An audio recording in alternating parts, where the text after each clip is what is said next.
రాజకీయ పరిస్థితులు మన రాష్ట్రంలో ఎలా ఉన్నాయని అనుకుంటూ ఉన్నారు? మన రాష్ట్రంలో విచిత్రమైన రాజకీయ పరిస్థితులు ఉంటాయి మన ఇప్పుడు. ఎందుకంటే ఇప్పుడు ఏంటంటే యుద్ధం అంటున్నారు, సమరం అంటున్నారు. ఒకవైపేమో ఎలక్షన్ కమిషన్ ఎన్నికల పండుగ ఉంటుంది. పండుగలు ఉన్నప్పుడు అందరూ ఆనందమైన వాతావరణంలో ఉంటారు. కానీ యుద్ధము సమరము అనేసరికి టెన్షన్లు, ఈ విధమైన వాతావరణం ఉంది మన రాష్ట్రంలో. అసలు ఎన్నికలు ఎలా సజావుగా జరగాలి, ఎన్నికలు సక్రమంగా జరగాలి, ఎన్నికల్లో విషయాల పట్ల అవగాహన ఉండాలి, విషయాల పట్ల చర్చ జరగాలి, ఇవి అనుకుంటాం. కానీ ఇప్పుడు మీరు ఎన్నికల ప్రచారం మిగతా పార్టీలు చేస్తున్నట్టు చూస్తే ఒకరినొకరు దూషించుకోవడం, ఒకరినొకరు తిట్టుకోవడం, పర్సనల్ విషయాలకు వెళ్ళిపోవడం, ఈ విధంగా ఉండడం వల్ల ఇక ఎన్నికల పరిస్థితి గురించి వేరే మాట్లాడాల్సిన అవసరం లేదు. ఎందుకంటే స్ట్రాటజిస్టులు కూడా చాలామంది పెట్టుకున్నారు.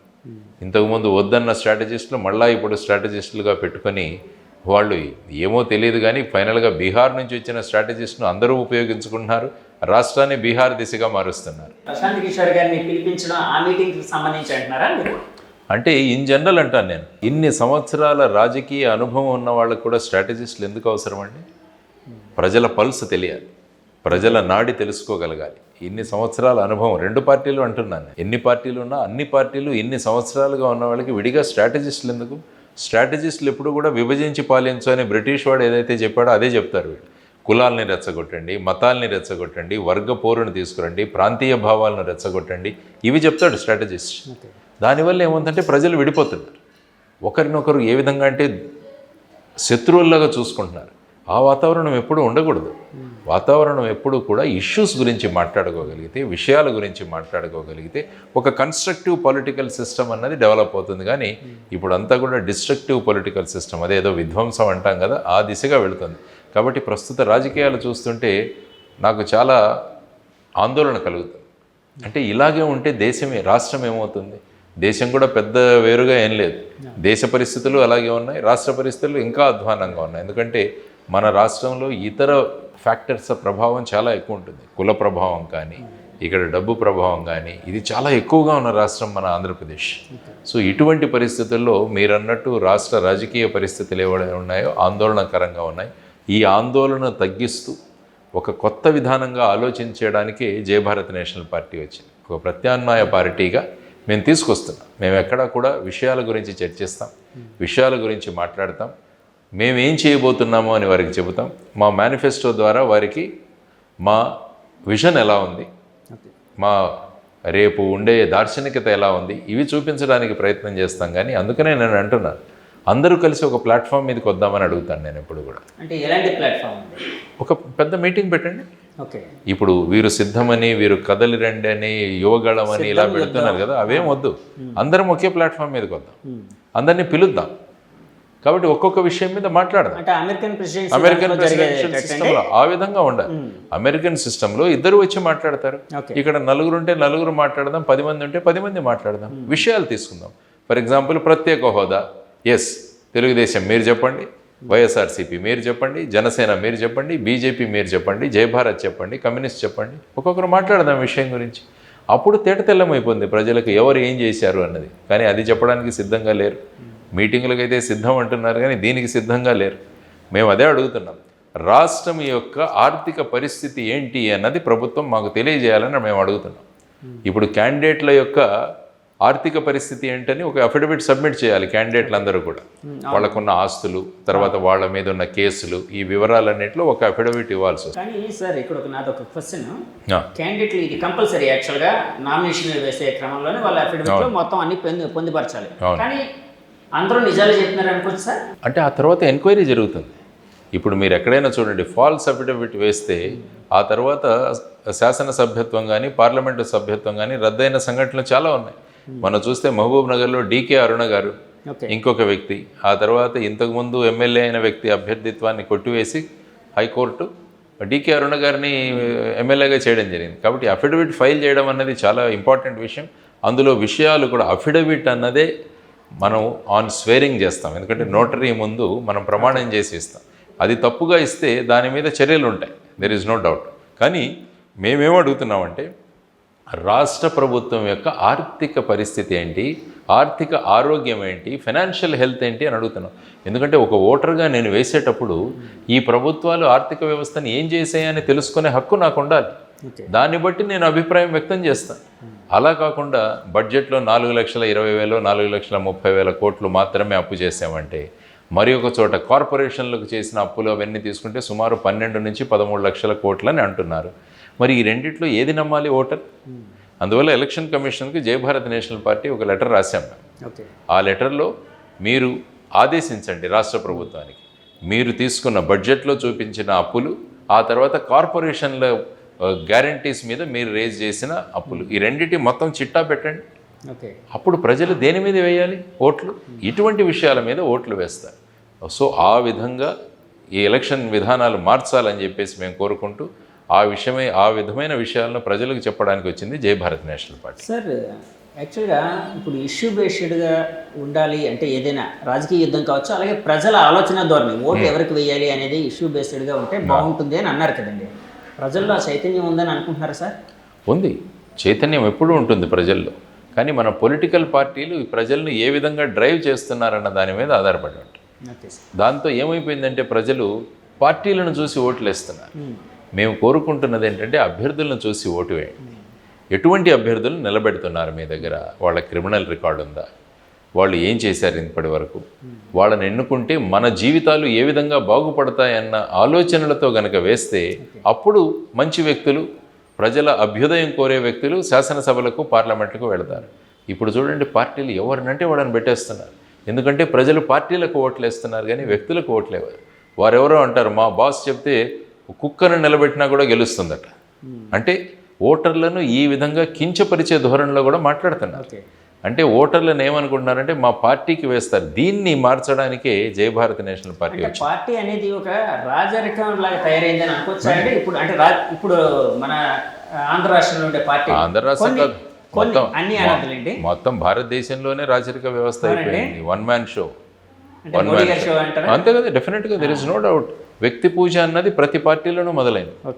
వ్యక్తి పూజ. అందుకనే డాక్టర్ బాబాసాహెబ్ అంబేద్కర్ గారు చెప్పాడు 25 నవంబర్ 1949వ సంవత్సరంలో ఈ రాజ్యాంగం చక్కగా నడవాలి అంటే రాజకీయాల్లో ఎప్పుడైతే వ్యక్తి పూజ మొదలవుతుందో ఈ రాజ్యాంగానికి ప్రమాదం ఏర్పడుతుంది అని అన్నారు. ఎందుకంటే ఎప్పుడైతే వ్యక్తి రాజకీయాలలో వ్యక్తి పూజ మొదలైందో ఆ వ్యక్తి అంటే పూర్వకాలంలో ఉన్న రాజుల్లాగా హుకుం షాహీ చలాయిస్తాడు. అంటే నేను చెప్పిందే వేదం, నేను చెప్పిందే జరగాలి. ఆ విధంగా చూసుకోకపోతుంటే మిగతా వాళ్లకు వాయిసే ఉండదు, గొంతే ఉండదు. కాబట్టి ఇప్పుడు ఏమవుతుంది, ముఖ్యమంత్రులు ఎవరైతే ఉన్నారో వారు వన్ మ్యాన్ షో. తర్వాత పైన కేంద్ర ప్రభుత్వంలో చూసుకున్నా 2 వ్యక్తుల పేర్లే వస్తాయి మనకు, మోడీ అండ్ అమిత్ షా గారి పేర్లే వస్తాయి. కాబట్టి ఈ విధంగా ఉండడం వల్ల ప్రజాస్వామ్యానికి ప్రమాదం ఏర్పడుతుంది. మరి రాజ్యాంగం అన్నది ఒక ఇమ్మెటీరియల్గా తయారవుతుంది. రాజ్యాంగం ఎలాగైనా ఉండొచ్చు కానీ మేము ఎలా కావాలనుకుంటే దాన్ని అలాగా అన్వయించుకుంటున్నామన్న స్థాయికి వచ్చినప్పుడు the democracy will be in danger. ప్రజాస్వామ్యం ప్రమాదంలో పడుతుంది అన్నది మనం నేర్చుకోవాలి. సార్, జాతీయ పార్టీలో ముఖ్యంగా బీజేపీలో వ్యక్తి పూజ అనేది కాకుండా సైద్ధాంతికగా వెళ్ళడం అనేది ఉండేది కదండి అంతకుముందు అంతనా. ఈ మధ్య అది వ్యక్తికి పూజగా మారిందని అనుకోవచ్చా సార్? డెఫినెట్గా. ఎందుకంటే వాజ్పేయి గారి టైంలో ఉన్న రాజకీయాలు, ఆ తర్వాత వచ్చిన ప్రస్తుత రాజకీయాల్లో చాలా తేడా ఉంది. ఎందుకంటే అక్కడ ఉన్న మినిస్టర్లకే గౌరవం దక్కట్లేదని, ఎవరు కూడా కలవలేరు, వాళ్ళు ఏం చెప్తే అదే వినాలి, ఆ టైప్ వాళ్ళే మాట్లాడుకుంటూ ఉంటారు. సో ఆ విధంగా చూస్తే ఇక్కడ కూడా అంతే, మన రాష్ట్రంలో చూసినా కూడా అంతే, ఏం పెద్ద తేడా లేదు ఏ పార్టీలు. దానివల్ల ఏమవుతుందంటే మనం బ్రిటిష్ వాళ్ళని పోగొట్టాము, రాజులను పోగొట్టాము, మళ్ళీ రాచరికాన్నే తెచ్చుకుంటున్నాం, మళ్ళీ బ్రిటిష్ వాడి సిద్ధాంతరమైన డివైడ్ అండ్ రూలే తెచ్చుకుంటున్నాం మళ్ళీ. కాబట్టి ఈ విధంగా ఏమవుతుందంటే మళ్ళా మరి రాజ్యాంగం ప్రమాదంలో పడింది, తర్వాత పౌరుల యొక్క హక్కులు ప్రమాదంలో పడ్డాయి. ఇవన్నీ కూడా పౌరులకు తెలియజేయాలి. సో ఆ విధంగా తెలియజేయడానికి వచ్చాము మేము జయభారత్ నేషనల్ పార్టీ. కాబట్టి మా క్యాంపెయినింగ్ అంతా కూడా ప్రజలకు ఈ విషయాలు తెలియజేస్తున్నాం. రాజ్యాంగం యొక్క ప్రాముఖ్యత, మన హక్కుల ప్రాధాన్యం, ప్రభుత్వం యొక్క భూమిక, ఎమ్మెల్యే భూమిక ఏంటి. సాధారణంగా చాలామంది అనుకుంటారు, చాలామందిని అడిగాను, మీ ఎమ్మెల్యే గారు ఎలా ఉంటే సార్ మా పెళ్ళిళ్ళందరికీ వస్తారండి, మా ఇంట్లో ఏదైనా జరిగితే ఆయన వచ్చి ఉంటారు, ఆ ఖర్చులేవో ఇస్తారు. అంటే ఇదే ఎమ్మెల్యే ఒక పని అని చాలామంది అనుకుంటున్నారు. యాక్చువల్గా శాసనసభ్యులు అంటే శాసనసభలో కూర్చొని ప్రజల కోసం చట్టాలు చేసేవాళ్ళు శాసనసభ్యులు. సో ఆ విధమైన డెఫినేషన్ కూడా మనం తెలియజేస్తున్నాం. అటువంటి పరిస్థితులలో అక్కడ చట్టాలు చేసిన తర్వాత చట్టాలు అమలు చేయడానికి బ్యూరోక్రసీ ఉంది. సో వాళ్ళ ద్వారా ఖచ్చితంగా పనులు జరుగుతున్నాయా లేదా అని చూడాల్సిన బాధ్యత కూడా ఉంటుంది. కాబట్టి పబ్లిక్ అండర్స్టాండింగ్ కూడా చాలా విభిన్నంగా ఉంది. కాబట్టి ప్రజలకు కూడా తెలియజేయాలి ఎమ్మెల్యే భూమికి ఏంటి, ఎంపీ భూమికి ఏంటి, వాళ్ళు దేనికి మీరు ఎన్నుకుంటున్నారు. ఇవన్నీ చేసుకుంటే ఏమైపోతుందంటే ప్రజలకు ఎన్నికల తర్వాత మాకు ప్రభుత్వంతో సంబంధం లేదన్న భావనలు ఉన్నాయండి. ఓన్లీ ఎలక్షన్ టైంలో మా ఓటు గురించి వస్తారు, మేము ఓట్లు వేస్తాం, ఆ తర్వాత పెద్ద వాళ్ళకి మాకు పెద్ద కాంటాక్ట్ ఉండదు అన్న స్థాయిలో వెళ్ళిపోయింది. సో వీటన్నింటినీ తిరగరాయాల్సిన అవసరం. ఆ భావన ఏర్పడడానికి కారణం ఎవరంటారు సార్? అంటే అలాంటి దూరం పెరగడానికి ఒక రాజకీయ నాయకుడికి లేదా శాసనసభ్యుడికి, అధికారికి, ప్రజాప్రతినిధికి, ప్రజలకి మధ్య దూరం పెరగడానికి కారణం ఎవరంటారు? ఓటు బ్యాంక్ రాజకీయాలు, ఓట్ బ్యాంక్ పాలిటిక్స్. అంటే ఏం చేసుకుంటాను, నేను నా వర్గాన్ని ఏర్పాటు చేసుకుంటాను, ఆ వర్గాన్ని నేను చూసుకుంటాను బాగా. కాబట్టి వాళ్ళు ఖచ్చితంగా నేను ఏం చేసినా కూడా నాకు జయజయకారాలు కొడతారు, నాకు ఓట్లు వేస్తారు. తర్వాత ఏంటంటే ఓటు వేయని వాళ్ళ వల్ల కూడా ఈ పరిస్థితులు జరుగుతాయి. చాలామందికి ఓటు హక్కు ఉంటుంది కానీ ఓటు వేయడానికి రారు ఆ రోజు. సో సడన్గా చూపించేసరికి బారులు తీరిన జనం, అక్కడ షామియానాలు వేయలేదు, నీళ్లు దొరకట్లేదు, ఆహాకారాలు, మొరాయించిన ఈవీఎంలు, ఇలాంటి టైటిల్స్ మీ స్క్రాలింగ్ రాగానే ఇంట్లో టీవీ కూర్చుంటున్న వ్యక్తికి ఎందుకులే అక్కడికి వెళ్ళడం మనం అనుకుంటాం.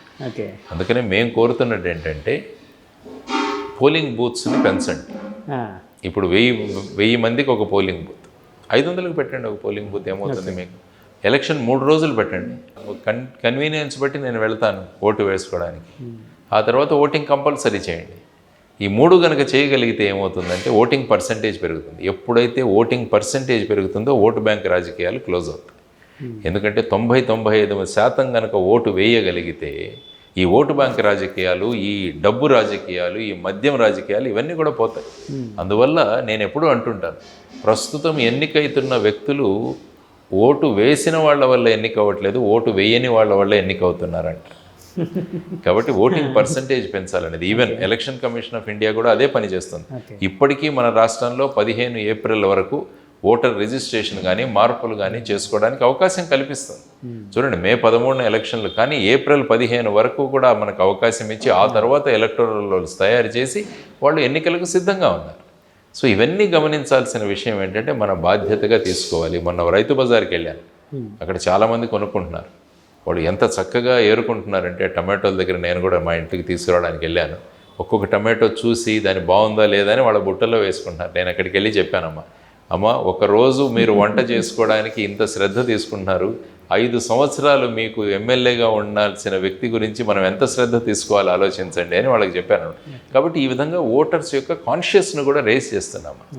మన ఓటు ఎలా వేయాలి, ఏం చూడాలి, మనం ఎమ్మెల్యేల దగ్గర నుంచి ఏం కోరుకోవాలి, వాళ్ళు మన సేవకులు అన్న ధోరణి మనలో ఉండాలి. కానీ ఇప్పుడు ఏమైపోయిందంటే ఎమ్మెల్యే అయిపోగానే హడావిడి, ఒక గన్మెన్లు, వాళ్ళ మొబైల్ ఫోన్లు పట్టుకోవడానికి 2, ఒక 10-20 మంది ఉంటారు వెంట. చాలాసార్లు సామాన్య జనం కలవడానికే ఉండదు.